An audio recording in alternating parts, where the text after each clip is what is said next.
Bon, évidemment, quand vous parle de Bordeaux, vous imaginez des vins pas donnés, super chers, des superstars, ce qu'on va appeler la world class.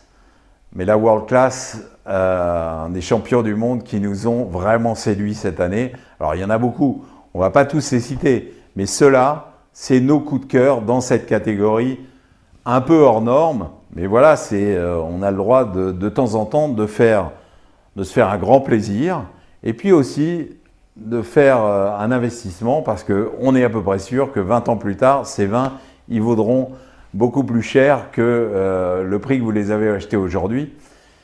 Et ce qui n'est pas forcément le cas de plein d'actions que vous pouvez acheter en bourse. Donc voilà, ces vins-là, certains valent entre 300 et 400 et quelques euros, d'autres à moins de 200 et on en a trouvé deux quand même à moins de 100 euros. Et pour nous, c'est nos coups de cœur, les coups de cœur de Michel Vétane et de moi-même et de notre équipe pendant cette dégustation de primeur.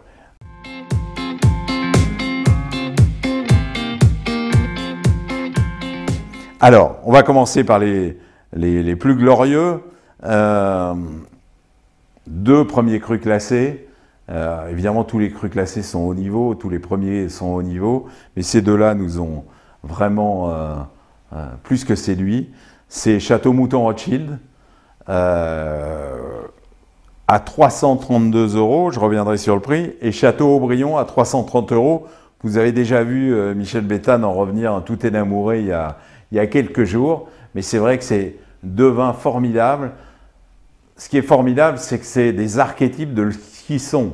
Mouton Rothschild est un mouton Rothschild évidemment opulent, évidemment expansif, évidemment épanoui, mais aussi avec une élégance, une distinction, une énergie absolument incroyable.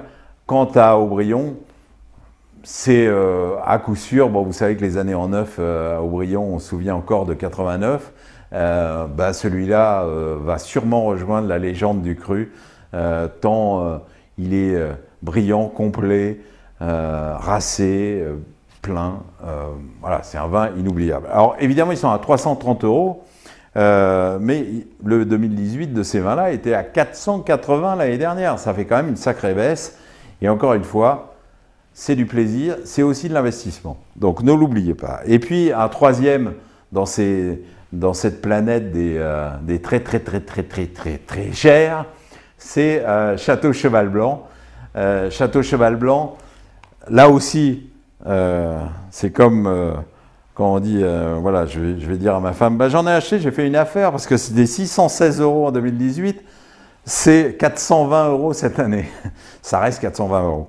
Mais Château Cheval Blanc, c'est franchement, quand c'est réussi, et ça l'est de plus en plus quand même, parce qu'il y a une équipe absolument formidable à Cheval Blanc, quand c'est réussi, c'est un éclat, une distinction, une élégance, et puis une gaieté aussi. C'est peut-être le plus gai des très grands Bordeaux, une allégresse qui est absolument magique. Donc voilà, si vous avez vraiment envie de vous faire le plaisir de cette année qui a manqué de plaisir par moment, n'oubliez pas Cheval Blanc.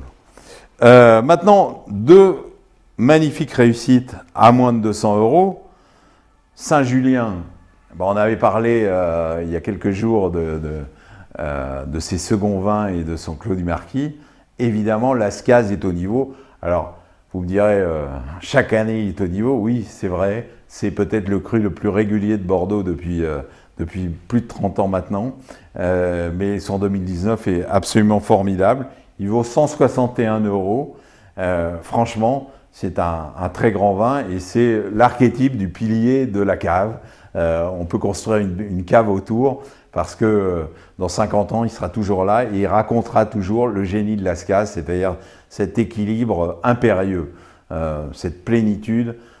C'est peut-être oui, c'est un grand Bordeaux sérieux, mais il a une telle harmonie, une telle plénitude, un côté tellement serein dans sa race que c'est franchement un vin qu'il faut avoir bu au moins une fois dans sa vie et avoir au moins un millésime dans sa cave. Ce 2019 vous pouvez l'y mettre.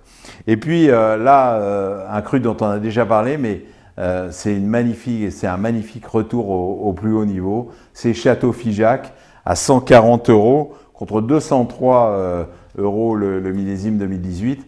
Depuis quelques années, Figeac est redevenu ce qu'il doit être, c'est-à-dire l'un des grands Saint-Émilion naturels. Vous savez que c'est un terroir absolument unique, avec plus de graves qu'ailleurs. C'est ce plateau de Saint-Émilion qui va vers Pomerol.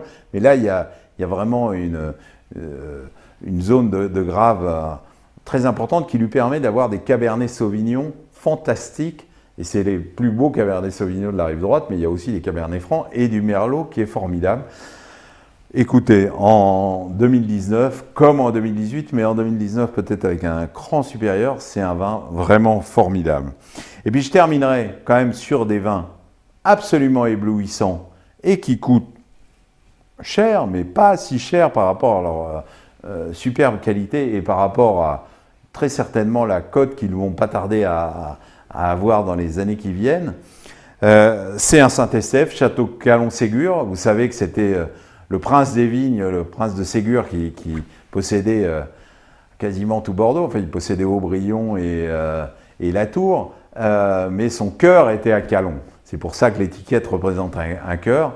Eh bien, Calon est en train de redémontrer le génie absolu de ce vin avec un éclat, une précision, une élégance, une distinction et une fraîcheur absolument formidable. Et Calon-Ségur, vous savez quoi, ça vaut 73 €. Franchement, à ce niveau de qualité, c'est une affaire absolue. Une autre affaire absolue qui appartient à des gens qui ont l'habitude des prix très élevés, c'est la famille Wertheimer, les propriétaires de Chanel, c'est Château Canon. Canon, il reste accessible, 81 € contre 98 le millésime précédent. Château Canon, c'est là aussi l'un des crus les plus magnifiquement situés sur la côte de Saint-Émilion. C'est un petit cru merveilleux, très bien tenu, avec aujourd'hui une équipe formidable qui travaille là-bas.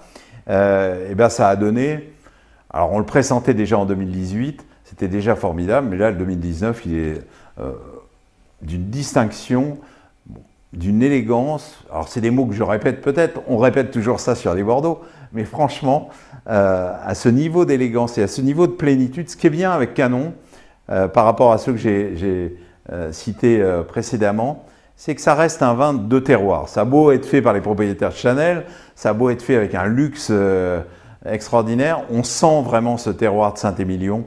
On sent ces Cabernet Francs et Merlot, cette rondeur et cette plénitude, et puis cette gourmandise. Voilà, c'est un vin ultra élégant, mais aussi ultra gourmand. C'est le bonheur, et arrêtez de nous dire que Bordeaux c'est ennuyeux, hein, parce que franchement on s'est régalé dans ce millésime 2019.